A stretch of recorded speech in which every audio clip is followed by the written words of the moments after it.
함께 있습니다.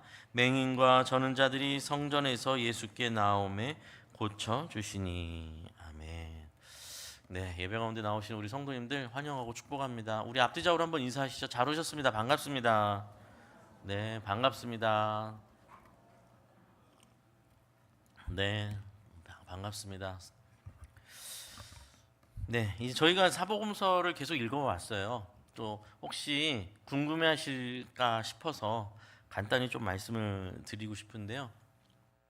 저희가 지금 계속 마태복음부터 마태, 마가, 누가, 요한복음, 사복음 네 개의 복음서를 섞어서 어느 정도는 시간 흐름을 맞춰서 최대한 그 본문들을 좀 될 수 있으면 다 다루고 싶어서 그렇게 쭉 예수님의 행적을 쭉 이어서 같이 봐왔습니다. 그리고 이제 저희가 도달한 곳은 예수님의 마지막 일주일, 마지막 예수님의 유월절 예루살렘에 들어오셔서 그곳에서 보내시는 일주일을 저희가 함께 보게 됩니다.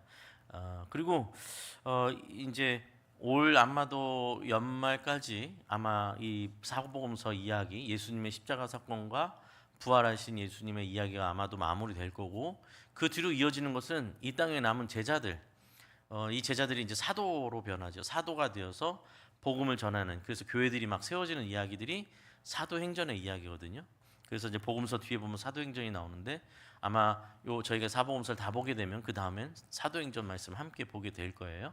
사도행전 말씀을 이제 다 보고 나면 그 뒤에는 이제 로마서 무슨 서 뭐 갈라디아서 이렇게 서신서들이 붙어요.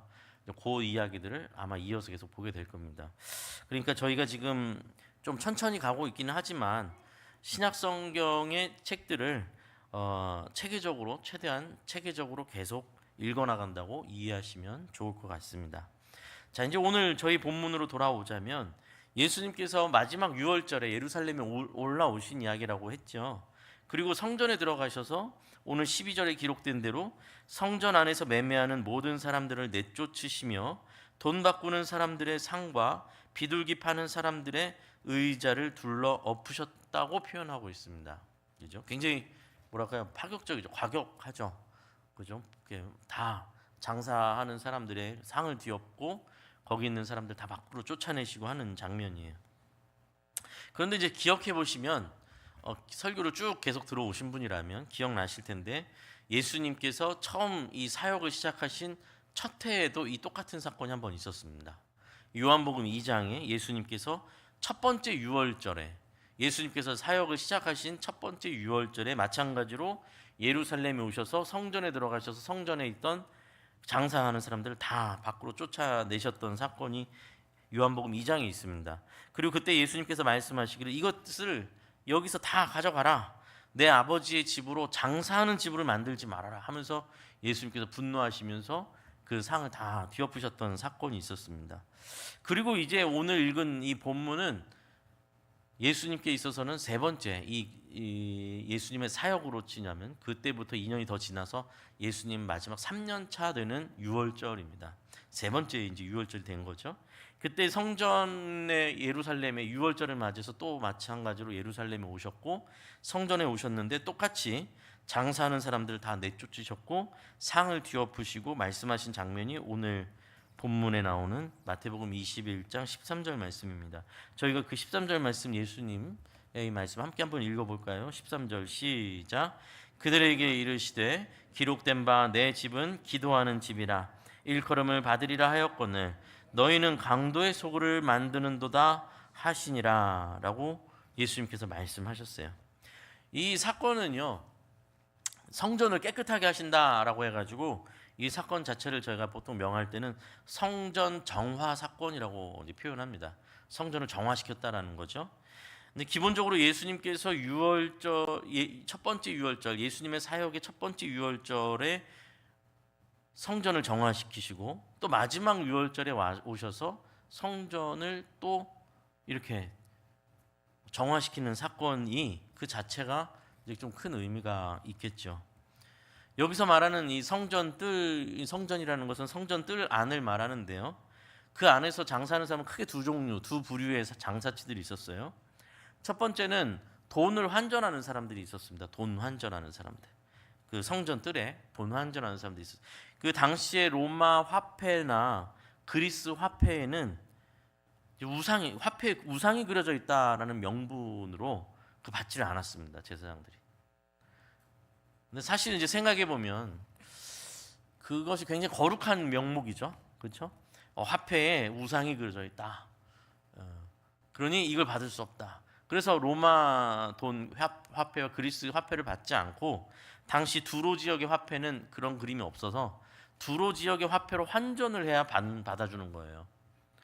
그래서 사람들이 하나님 앞에 이제 헌금을 드리려고 할 때, 헌물을 드리려고 할 때, 헌금 드리려고 하는데 그 돈을 안 받으니까 환전을 해야 되는 겁니다. 두로 화폐로 환전을 해요. 근데 이제 여러분 이제 뭐 여행 같은 해외 여행 같은 거 가보시면 환전할 때 환율이 굉장히 중요하잖아요. 여기서 엄청난 폭리를 취하는 거예요. 그래서 돈을 분명히 이렇게 갖고 왔는데 안 받아주니까 뜰에 있는 그 환전하는 사람들한테 가면 엄청난 이유를 남기고 환전해 가는 거, 돈을 엄청나게 거기 내게 되는 것이죠. 또 한 부류의 사람들은 어떤 장사치들이 있었냐면 짐승을 매매하는 사람들, 사고 파는 사람들이에요. 마찬가지로 이 사람들도 하나님께 제사를 드리려고 가져온 짐승들을 이제 보면 제사장들이 그 하나님께 올려드릴지, 제사로 제물로 올려드릴지 말지를 판단하는데 제사장들이 흠을 잡아요. 이거는 이 양은 조금 쩔뚝거리는 것 같은데, 막 그러면서 이거 뭐 다리가 짧은 거 아니야? 너 이렇게 온전하지 흠이 있는 제물을 하나님 앞에 올려드릴 수 없다. 제사장이 거절해 버려요. 그럼 어떻게 돼요? 그 무용지물이잖아요. 그 제물 자체가. 그 방법이 없어요. 그러면 뜰에 가면 그걸 또 매매 사는 사람이 있어요. 그럼 팔면 어떻게 될까요? 헐값에 팔리는 거예요. 그리고 나서 또 하나님 앞에 제사 드리러 왔으니까 어쩔 수 없이 또 제물을 사야 될 거 아니에요. 짐승을 사요. 아니면 멀리서 왔기 때문에 짐승을 끌고 오지 못하고 돈으로 갖고 온 사람들. 이 사람들은 거기서 짐승을 사는 겁니다. 그런데 그 짐승의 시세가 당연히 엄청 높았겠죠. 거기서 또 이득을 취하는 거예요. 그 두 종류의 장사치들이 환전으로 돈을 많이 버는 사람들, 또 짐승을 제사진의 짐승으로 많이 지낸 폭리를 취하는 사람이죠. 이 모든 장사치들 뒤에는 또 배후의 세력이 있었습니다. 당시에 대제사장 출신인 안나스 일가가 이 일들을 했다는 거예요. 그 제사장들이 이렇게 재물을 받지 않고 돌려보내는 일, 그리고 그것에 맞춰서 또 짐승을 팔고 있는 이 장사치들과 이 대제사장 가문이 결탁을 해서 이런 일들을 벌였다라는 것이죠. 굉장히 악한 얘기죠. 그렇죠? 굉장히 악한 이야기죠. 그러니까 명분은 하나님 앞에 더 순전한 거, 더 좋은 거 드리겠다라는 명분인데, 앞에서 명분을 그렇게 내세우지만 실제로는 뭐예요? 자기 이득을 취하고 있다라는 것이죠. 그게 여기서 일어난 일입니다. 여러분, 성전의 본질이 뭡니까? 성전의 본질, 하나님께 제사를 드리는 것이죠. 하나님께 예배 드리는 장소예요. 하나님께 예배한다라는 것이 여러분 뭐예요? 하나님께 예배 드린다라는 건 아주 단순하게 표현하자면 하나님의 백성이 하나님께 나와서 하나님을 만나는 장소죠. 그런 시간이에요. 저와 여러분이 이렇게 예배를 드리는 것은, 이 정해진 시간을 두고 모여서 이렇게 하나님 앞에 예배를 드리는 것은 마치 자녀가 부모님을 찾아오는 것과 다르지 않습니다. 자녀가 부모님을 찾아와서 부모님께 감사하고 또 그 부모님의 말씀을 듣기도 하고 또 그렇게 교제를 나누고 마음을 나누고 그리고 다시 세상 속으로 나가는 거잖아요. 그것이 예배랑 다를 것이 없습니다. 예배는 하나님을 만나는, 교제하는 시간이기도 해요. 사랑하는 아버지 하나님 앞에 나와서 내가 세상에서 겪는 어려움과 고통과 괴로움을 토로하고 또 위로를 받기도 하고, 때로는 내가 이런 줄 알고 막 했더니 부모님의 엄한 말씀을 들으면서 내가 잘못 생각했구나, 이렇게 하면 안 되는 거였구나, 다시 마음을 바로 잡고 세상 속으로 나아갈 수 있는 거죠. 그런 결단을 할 수 있는 시간, 그게 예배의 본질이죠. 하나님과 나의 시간이에요. 그러니 우리의 신앙의 중심에는 뭐가 있어요? 예배가 있는 겁니다. 예수님은 예수님의 이 사역의 시작과 마지막에 뭘 하셨다고요? 성전을 깨끗게 하셨다고요. 좀 더 정확하게 말하자면, 그래서 우리가 조금 더 이 사건을 조금 더 정확하게 말하자면 오염되고 더러운 성전을 뒤집어 엎으신 이야기예요. 그 신앙의 중심이 더럽혀져 있기 때문입니다. 오늘 우리의 예배도 한번 돌아봐야 된다는 겁니다. 여러분의 예배는 무엇을 목적으로 하고 있습니까? 여러분 오늘 이렇게 교회 오실 때 어떤 기대감을 가지고 오셨습니까? 혹은 여러분이 주일 예배를 마치고 돌아갈 때 어떤 예배에 대한 어떤 이해를 가지고 돌아가십니까? 우리가 굉장히 착각할 때가 많습니다. 아, 오늘 예배는 뭔가 이제 평가, 오늘 예배 너무 좋았어. 뭐가 좋았다는 거죠? 예배가 뭐가 좋았다는 거죠? 한번 내가 하는 표현, 내가 생각하는 것을 한번 잘 생각해 보세요. 때로는 굉장히 착각을 해요. 찬양대가 찬양 앞에서 막 하잖아요. 미드바르 찬양대 찬양. 아유, 누가 오늘 삑살이 났네. 아유, 오늘 영 별로였어. 아유, 오늘 목사님 설교 왜 이렇게 길어? 아유, 오늘 목사님 설교 너무 졸렸어.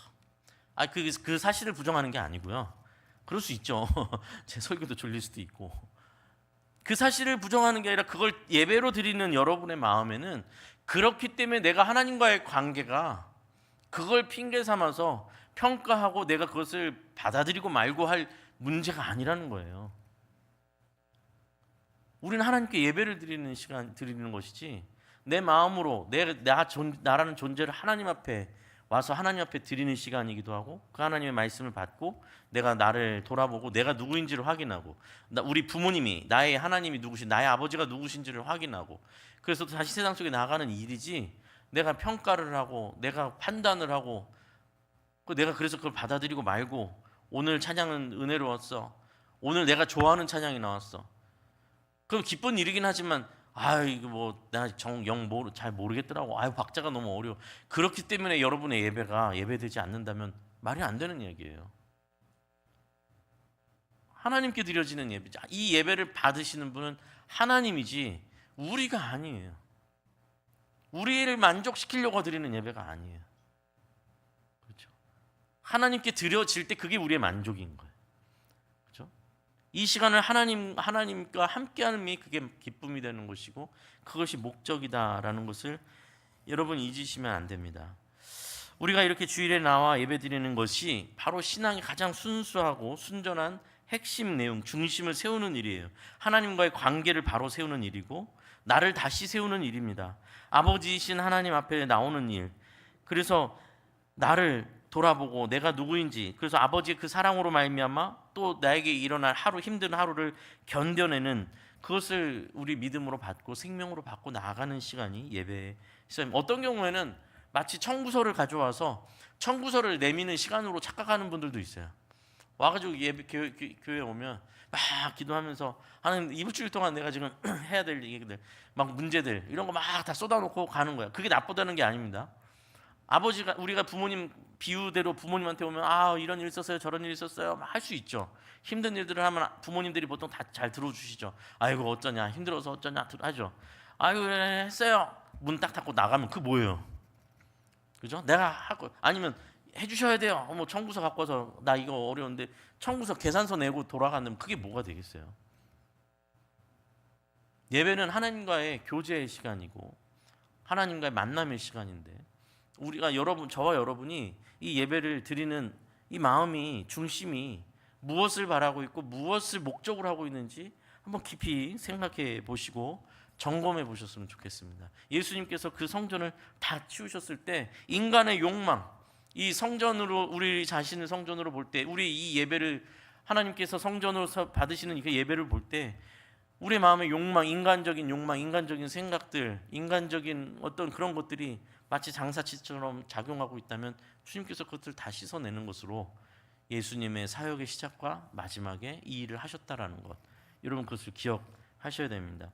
또 한 가지 좀 더 깊이 생각해 봐야 될 문제가 있는데요. 이 사건이 일어난 예수님께서 이것을 다 뒤엎으신 사건이 일어난 장소를 구체적으로 말씀드리자면 그 공간이 어디냐면 이방인의 뜰이라는 공간이에요. 이방인의 뜰. 이거는 제가 조금 설명을 드려야 되는데요. 당시 이 헤롯 대왕이 지은 예루살렘의 성전은 꽤 규모가 컸어요. 근데 성전 자체가 큰 건 아니에요. 성전이 이렇게 울타리가 크게 있는 거고 그 안에 핵심은 뭐냐면 지성소라는 곳이 있습니다. 성전의 지성소. 성전 안에서도 지성소가 있는데 지성소는 아무나 못 들어가고 대제사장만 들어가는 거예요. 대제사장만. 이건 구약 시대 성막 때부터 이미 그랬어요. 이 성소, 지성소에는 대제사장밖에 못 들어갑니다. 그 지성소 안에는 들어가면 하나님의 언약궤가 있어요. 그래서 거기는 아무나 못 들어갑니다. 대제사장만 들어가고요. 근데 그 대제사장만 들어가는 지성소에서 밖으로 나오면 이제 작은 성소라는 곳이 나와요. 성소. 성소에는 하나님 앞에 향을 피우고 있고 또 등을 붙이고 있고 또 떡을 올려드리는 그런, 여기도 마찬가지로 여기는 제사장들만 들어갈 수 있는 공간이에요. 거기가 성소예요. 하나님 앞에 분향하고 올려드리는 겁니다. 지성소에서 밖으로 나오면 성소가 있고, 성소 밖으로 나오면 뭐가 있냐면 제사장의 뜰이라는 곳이 나와요. 그러니까 여기도 마찬가지로 제사장만 들어 다닐 수 있어요. 근데 이곳은 이 제사장의 뜰이라는 표현에서 조금 여러분 힌트를 얻으시겠지만, 이 제사장의 뜰이라는 야외로 나오게 되면 거기서 제사를 드릴 수 있게 돼요. 제사를 드리는 겁니다. 짐승을 잡고 하잖아요, 그렇죠? 실제로 제사를 드릴 때 제물을 바치는, 거기가 바로 제사장들이 들어와서 제물을 하나님 앞에 올려드리는 그곳이 제사장의 뜰인데, 거기가 이제 이렇게 열려가지고 거기랑 바로 연결되어 있는 또 하나의 뜰이 나오는데, 제사장의 뜰을 안으로 들여다볼 수 있는, 밖에서 들여다볼 수 있는 이스라엘 남자의 뜰이라는 곳이 또 나와요. 이것은 유대인들, 이스라엘 유대인들이 거기서 거기에 남자들이 들어가는 곳입니다. 그래서 거기서 제사장들이 들어가서 제사장들이 제사장의 뜰에서 하나님 앞에 제사를 드리는 것을 거기서 참관할 수가 있는 거예요. 거기가 바로 이스라엘 남자의 뜰입니다. 그래서 이제 따지고 보면 이스라엘 백성들이 거기서 이제 남자들이 대표로 와서 거기는 이제 정결한 사람만이 들어가는 거예요. 들어가서 제물을 제사장들한테 전달하면 제사장들이 그걸 받아서 제사장 뜰에서 제물을 하나님 앞에 올려드리는 방식이 되겠죠. 자, 그럼 여기서 이 남자의 뜰이 있다면 옆에는 또 여자들의 뜰이 있어요. 여자들의 뜰이 있어서, 여인의 뜰이 있어서 거기는 남자와 여자가 다 갈 수는 있습니다. 거기에 헌금함들이 있고 거기서 하나님 앞에 헌물을 올려드리는 거예요. 자, 이제 좀 뭐 복잡하긴 한데 그냥 단순하게 생각하면 밖에서 들어갈 때 순서대로 이제 거꾸로 들어가면 지성소까지 가게 되는 거죠. 제한이 계속 걸리는 거죠.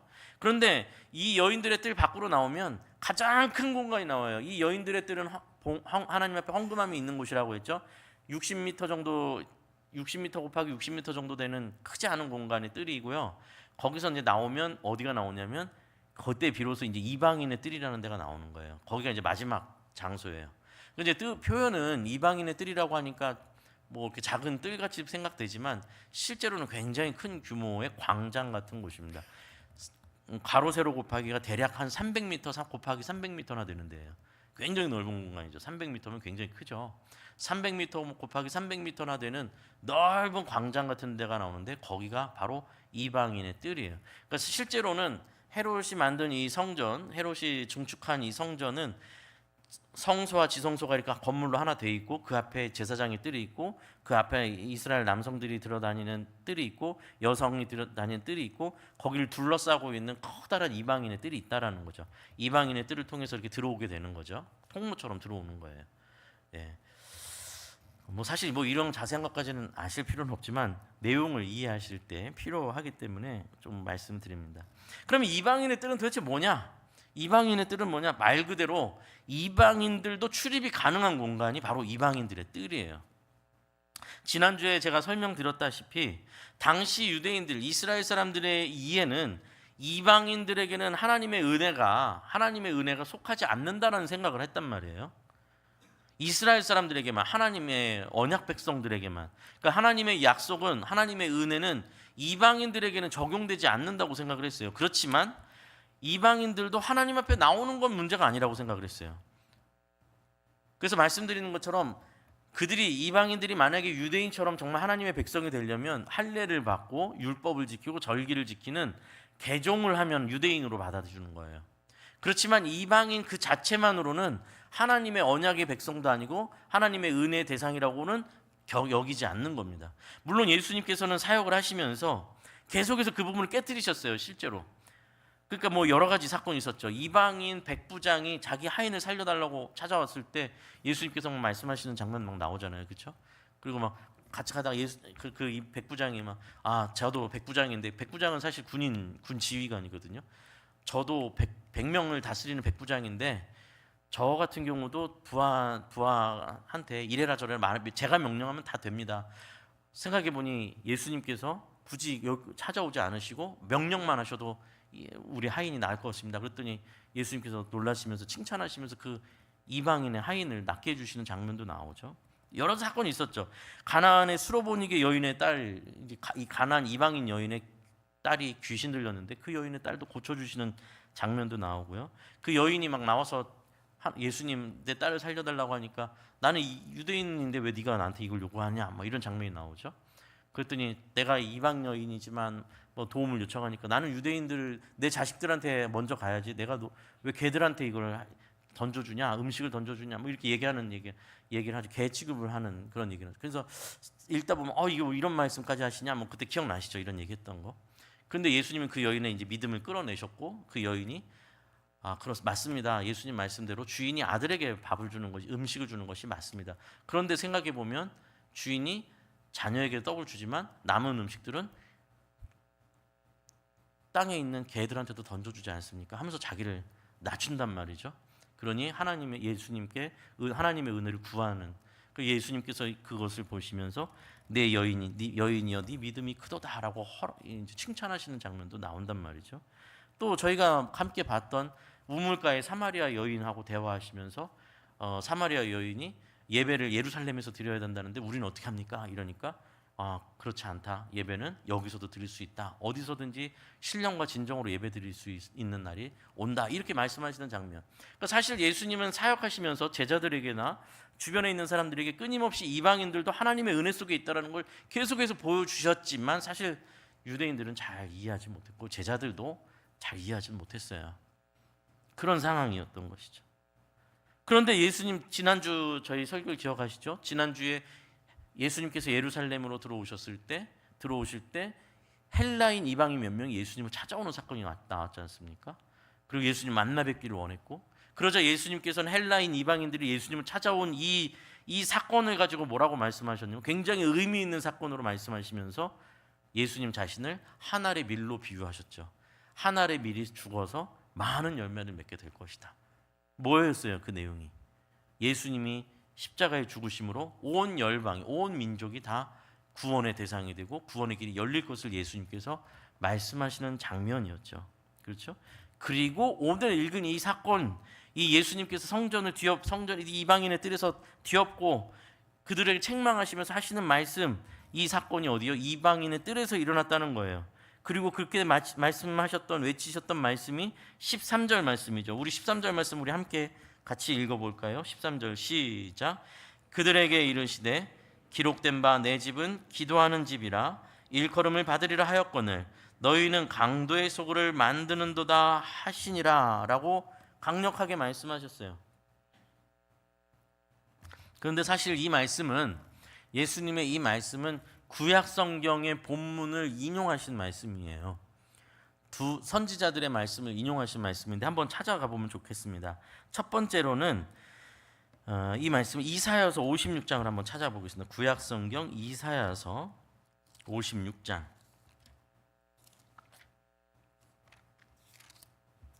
이사야 56장. 제가 가진 성경책은 구약 성경 1037쪽입니다. 이사야서 56장. 구약성경 1037쪽 1절 보세요. 여호와께서 이와 같이 말씀하시기를 너희는 정의를 지키며 의를 행하라. 이는 나의 구원이 가까이 왔고 나의 공의가 나타날 것임이라 하셨도다 라고 하나님께서 말씀하세요. 그러면서 3절로 가보세요. 3절에 하는 뭐라고 말씀하시는 여호와께 연합한 이방인은 이라고 표현하죠. 대상이 이방인으로 향해요. 근데 뭐라고요? 그 이방인에 대해서 하나님께서 뭐라고 표현하냐면 여호와께 연합한 이방인은 이라고 표현을 해요. 무슨 말이죠? 이방인들이 하나님의 백성으로 연합된다라는 말을 하고 말씀을 하는 거죠. 이방인이 여호와께 연합된 이방인으로 표현을 하세요. 그리고 7절 보세요. 7절 우리 함께 한번 읽어볼까요? 그런 내용을 염두하고 7절 함께 읽겠습니다. 시작. 내가 곧 그들을 나의 성산으로 인도하여 기도하는 내 집에서 그들을 기쁘게 할 것이며 그들의 번제와 희생을 나의 제단에서 기꺼이 받게 되리니 이는 만민이 기도하는 집이라 일컬음이 될 것임이라. 아멘. 예, 요 마지막 구절이 예수님께서 인용하신 구절이죠. 근데 이 7절 보세요. 내가 곧 그들을 나의 성산으로, 거룩한 산, 예루살렘 산 예루살렘이죠. 나의 성산으로 인도하여 기도하는 내 집, 예루살렘 성전을 말하죠. 그곳에서 그들을 기쁘게 할 것이며 그들의 번제와 희생을 나의 제단에서 기꺼이 받게 될 것이다. 이방인들을 내가 불러들이고 내가 그들의 제사를 받을 것이며 그들이 나의 집에서 하나님 나에게 예배를 드리게 할 것이다. 그 이야기를 하죠. 그래서 뭐라고요? 이는 내 집은 만민이 기도하는 집이라 일컬음이 될 것이라. 여기서 말하는 만민이라는 것은 온 열방을 말하는 것이죠. 온 열방. 이스라엘 백성, 유대인들만을 하는 게 아니라 만민이 기도하는 집이 될 것이다 라는 겁니다. 예수님께서 그 부분을 인용하신 거예요. 그렇죠? 예수님께서 내 집은 기도하는 집이라, 만민이 기도하는 집이라 일컬음을 받으리라 하였지 않았느냐? 어디서요? 이사야서 말씀을 통해서 하나님이 그렇게 말씀하시지 않았느냐? 그죠? 그런데 너희는 강도의 소굴을 만들었다. 이 부분은 다시 한번 또 성경을 한번 찾아보겠습니다. 예레미야서 7장 말씀입니다. 이사야서 바로 뒤로 넘어가면 예레미야서 7장입니다.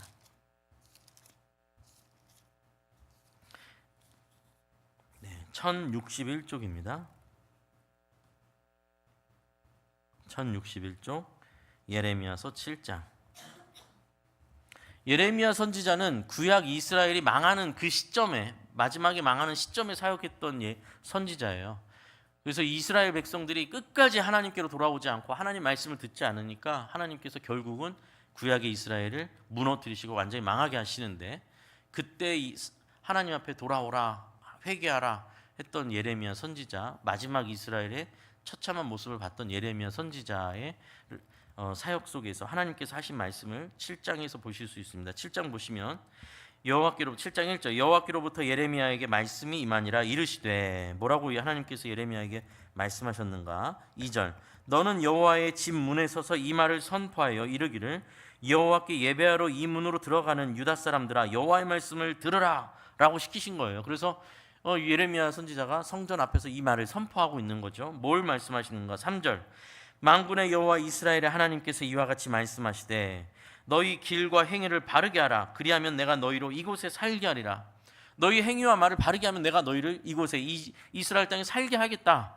그런데 너희는 4절 너희는 이것이 여호와의 성전이라, 여호와의 성전이라, 여호와의 성전이라 하는 거짓말을 믿지 말라. 아니, 성전이 맞아요. 성전 앞에서 하는 말이잖아요. 여기가 여호와의 성전이다, 여기가 여호와의 성전이다 하는 말을 믿지 말래요, 하나님께서. 왜요? 무슨 말이에요? 뒤집어서 말하면 나 이거 성전으로 인정 안 해 하시는 말씀이잖아요. 그죠?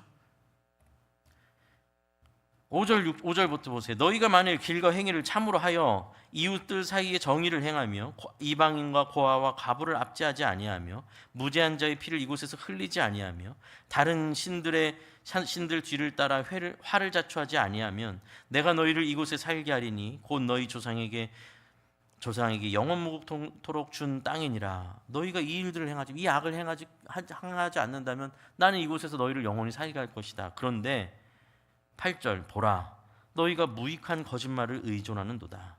너희가 도둑질하며 살인하며 간음하며 거짓 맹세하며 바알에게 분향하며 너희가 알지 못하는 다른 신들을 따르면서 10절 내 이름으로 일컬음을 받는 이 집에 들어와서 내 앞에 서서 말하기를, 뭐라고 말하느냐? 우리가 구원을 얻었나이다 하느냐? 이는 이 모든 가증한 일을 행하려 함이로다. 하나님께서 고발하시는 거죠. 그리고 11절 말씀 함께 읽어볼까요? 시작. 내 이름으로 일컬음을 받는 이 집이 너희 눈에는 도둑의 소굴로 보이느냐? 보라, 나 곧 내가 그것을 보았노라. 여호와의 말씀이니라. 아멘. 무슨 말씀입니까? 너희가 성전을 도둑의 소굴로 만들어 놓고 그리고 나서 성전에 와서 여호와께서 우리를 구원하셨다, 여기가 우리 여호와의 성전이다, 여호와의 성전이다 라고 말하고 있다라는 것이죠. 그렇게 겉으로는 마치 똑같죠. 이런 흠 있는 이런 흠 있는 재물을 하나님께 어떻게 돌려드리냐? 이 지폐 이거 화폐에 이거 우상이 그려져 있지 않느냐? 이걸 어떻게 하나님 앞에 드리냐라고 겉으로는 굉장히 거룩한 어떤 포장지를 가지고 하나님께 영광 돌리는 척하지만 실제로는 자기 것을 챙기는 것, 자기 욕심에 채우는 것이 본질이 되어 있는 그 당시 이방인의 뜰의 모습과 그것을 지적하시는 예수님의 말씀이죠. 그래서 예수님께서 그 두 말씀을 묶은 거예요. 이방인들을 내 백성으로 삼겠다 하셨던 하나님의 뜻이 이제 이루어지려고 하는데, 그죠? 이제 예수님의 십자가 사건으로 이방인 온 인류를 향한 하나님의 구원의 역사를 드러내시려고 하는 이때에 와보니 너희는 이곳을 여호와의 성전을 강도들의 소굴로 만들어 놓고 있구나라고 말씀하시는 거죠. 그러니 지금 이 일은 뭐예요? 이방인의 뜰은 어떤 역할이었던 겁니까? 이방인들이 하나님 앞에 나올 수 있었던 공간. 그래서 그곳에서 하나님 앞에 나와서 하나님을 섬길 수 있는 공간. 그 통로 역할을 했던 것이 이방인의 뜰인데 거기에다 온갖 짐승들 막 그 큰 넓은 곳에 뭐 생각해 보세요. 양, 소, 염소, 비둘기 온갖 짐승들이 거기 있고 거기서 또 막 환전하고 짐승을 사고 팔고 완전 그냥 그야말로 시장판이 된 건데 거기서 어떻게 이방인들이 하나님을 섬길 수 있겠습니까? 이방인들이 나와야 되는데 하나님 앞에 나오는 그 통로를 누가 막은 거예요? 제사장들과 이스라엘 백성들이 막아버렸다라는 얘기죠. 그것을 예수님께서 강하게 질책하신 이야기입니다. 그러니 생각해 보면 이 말씀을 가만히 생각해 보면 우리 자신이 예배의 본질을 잃게 된다면 그렇다면 우리가 우리의 신앙이 본질에서 벗어나게 된다면 그러면 우리가 이제는 뭡니까? 예수 그리스도의 십자가의 죽으심과 부활하심을 통해서 그 다음에 성전의 개념이 바뀌죠. 예수님이 성전의 머리가 되시고 우리가 예수님의 몸된 교회가 되는 것 아닙니까? 그렇다면 우리의 예배가 왜곡되기 시작한다면 우리에게 주어지는 하나님의 성전이 왜곡되기 시작하는 것이고 지금 이 이방인의 뜰처럼 우리의 마음이 하나님 앞에 순전하고 순수한 마음으로 하나님 앞에 예배드리는 것이 아닌 그야말로 내 욕심과 내 생각과 나를 만족시키는 그리고 내 소원을 비는 사실상 하나님의 이름이 아닌 그 어떤 다른 신을 갖다 놔도 이상하지 않은 그런 우상 숭배와 같은 그런 신앙이 되고 마는 것입니다. 그리고 또 더 생각해 보자면 여러분 이때 이방인의 뜰은 이방인들이 들어와서 접촉하는 하나님의 이 유대인들의 하나님 신앙을 접촉하는 마지막 장소가 바로 이방인의 뜰이잖아요. 그 안으로 못 들어가요. 그래서 당시 성전의 그 벽을 보면 그 이방인의 뜰에서 이제 아까 말했던 여인의 뜰 또 유대인들의 뜰에 들어가는 그 입구에는 여기는 이방인들이 들어가면 죽으리라 뭐 이런 식으로 표현이 되어 있어요. 하나님 그 이방인들 못 들어가게 막았다라는 거죠. 그 이방인들은 거기까지거든요. 거기까지. 근데 그렇다면 그 의미를 생각해서 오늘날 이방인의 뜰은 과연 어디일까라고 만약에 생각해 본다면 어디일까요? 이방인의 뜰이 오늘날 의미를 따져보면 오늘날 우리가 성전이라고 생각하면 이방인의 뜰은 어디예요? 우리가 흩어져서 살고 있는 우리의 삶의 현장이 우리가 서 있는 곳이 이방인의 뜰이 되는 거예요. 왜냐하면 우리가 하나님의 성전이기 때문에 우리가 서 있는 곳이 다 말뚝이 박혀 있는 것처럼 세상 속에 말뚝이 박혀 있는 것처럼 우리 자신이 성전으로 서 있기에 믿지 않는 영혼들, 하나님을 알지 못하는 이방인들이 접촉하는 그 마지막 지점이 바로 우리 자신이에요. 우리가 바로 이방인의 뜰이 되겠죠. 우리가 살고 있는, 우리가 경험하고 있는 이웃들, 내가 있는 직장, 내가 만나는 사람들, 그곳이 다 이방인의 뜰이에요. 그들이 하나님 앞에 나오는 통로가 바로 누굽니까? 우리 자신이에요. 그러니 우리가 왜곡되고 우리가 이방인의 뜰에서 장사치들이 장사하고 있는 모습처럼 우리가 변질되면 이방인들이 하나님 앞에 나오는 걸 막는 사람이 누가 될까요? 우리 자신이 되는 겁니다.